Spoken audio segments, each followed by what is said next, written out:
Assalamualaikum warahmatullahi wabarakatuh.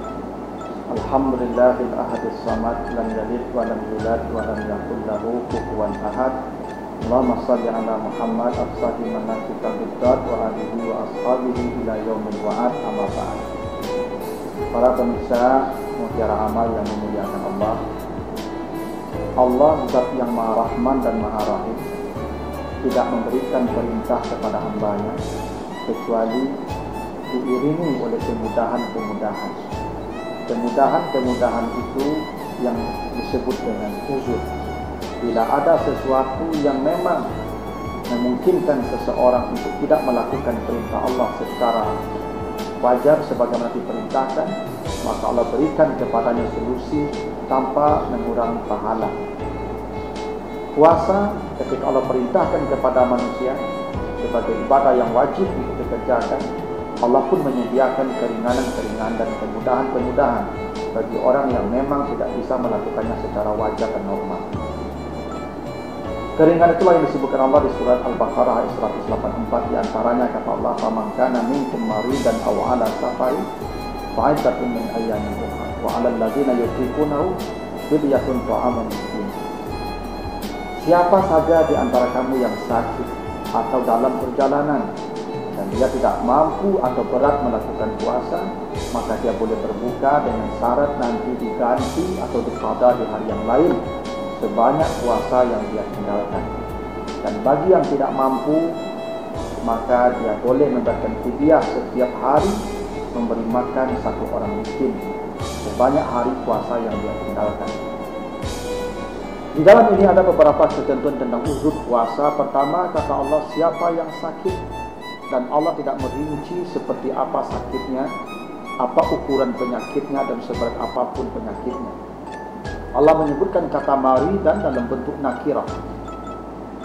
Sakit apapun yang dirasakan manusia, maka dia berhak untuk tidak puasa, berbuka, makan dan minum, tapi dengan catatan fa'iddatun min ayyamin ukhra, dia mesti mengganti nanti setelah sembuh di hari yang lain di luar Ramadan. Ada orang yang mungkin tertusuk jarum saja. Sebagian ulama mungkin dia merasa sakit karena tusukan jarum itu, lalu dia ingin berbuka, maka Allah pun membolehkannya berbuka dengan syarat nanti ganti di hari yang lain. Dan itulah kenapa rahasianya Allah memanggil puasa itu dengan iman. Ya ayyuhallazina amanu, hai orang yang beriman. Karena puasa menuntut kepercayaan, keimanan. Andai kita merasa itu hak kita untuk berbuka, maka Allah tidak akan melarang, berbukalah. Walaupun sakitnya hanya tertusuk duri, tapi bila kita merasa layak untuk berbuka, maka Allah pun membolehkan kita berbuka. Tapi gantilah di hari yang lain.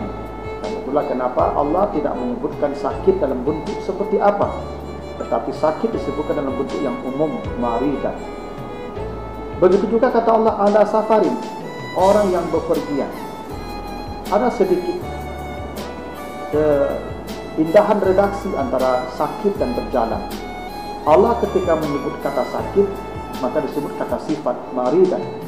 Tapi ketika berjalan, Allah tidak menyebutnya kata sifat musafir, yang sejatinya harusnya man kana minkum maridan au musafiran. Tetapi Allah menggunakan kata ala safarin dalam bentuk infinitif, masdar. Apa bedanya? Bedanya adalah seseorang ketika sakit baru boleh berbuka kalau dia sedang sakit dan telah merasa sakit. Tetapi orang yang berjalan, dia boleh berbuka bahkan sebelum perjalanan dimulai. Kalau digunakan kata musafir, itu artinya baru boleh berbuka setelah perjalanan dimulai. Karena kata musafir menunjukkan masa sedang dalam perjalanan. Tetapi ala safar, dalam persiapan pun dia sudah mulai berbuka. Begitulah rahmatnya Allah kepada makhluknya. Karena itu kalau ada orang yang baru mau berjalan, tapi sudah berencana hendak berjalan, dia tidak sahur dan dia berbuka sejak pagi itu, maka itu dibolehkan. Itulah kenapa Allah menggunakan tidak dalam bentuk kata sifat seperti kata maridan musafir, tetapi dalam bentuk infinitif, yaitu ala safarin, menunjukkan bahwa berbuka bagi orang yang safar boleh sekalipun perjalanan belum dimulai.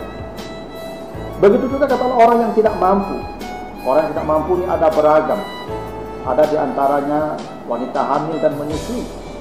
Maka wanita hamil dan menyusui, karena beratnya hamil menyusui, maka dia diberikan keringanan oleh membayar fidyah. Setiap 1 hari membayar 1 mud makanan kepada orang miskin sebanyak hari puasa yang dia tinggalkan. Walaupun untuk wanita hamil ini ada sedikit perbedaan para ulama, yang sebagian berpendapat dia mengqadha. Al-Yusuf Al-Qardawi berpendapat tergantung situasi hamilnya. Bila hamilnya terus-menerus seperti orang-orang di masa lalu, maka dia memang mengqadha, dia berfidyah saja kalau hamilnya terus dan berkepanjangan. Tapi kalau wanita sekarang yang hamilnya diatur, sekarang dia hamil melahirkan, mungkin 6 tahun lagi dia hamil dan melahirkan, maka lebih baik dia mengqadha karena dia punya waktu yang cukup untuk mengqadha.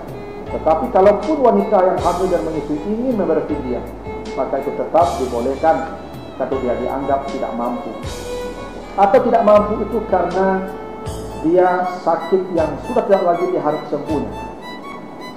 Sakit yang memang menurut dokter tidak ada lagi harapan sembuh, hanya menunggu waktu dia dipanggil oleh Allah. Yang mungkin ketika dia melaksanakan puasa akan membuat badannya celaka, maka keadaan sakit yang begitu dia hanya wajib membayar fidyah saja. Begitu juga para pekerja berat, menggali lubang, yang menggali terowongan, yang bekerja di pabrik yang non-stop, dan itu pekerjaannya tidak boleh berhenti. Kalau dia berhenti, mungkin anak-anak istrinya tidak makan, maka dia boleh berbuka dan membayar fidyah saja, tidak mengqadha. Karena kapan dia akan mengqadha? Karena waktunya memang sepanjang tahun, sepanjang masa dihabiskan bekerja siang dan malam. Dan itulah di antara kemudahan-kemudahan yang Allah berikan kepada manusia, menunjukkan bahwa Allah Maha Rahman dan Maha Rahim, bahwa solusi pasti ada tanpa mengurangi nilai dan pahala di sisi Allah bila memang itu dibenarkan secara syariat.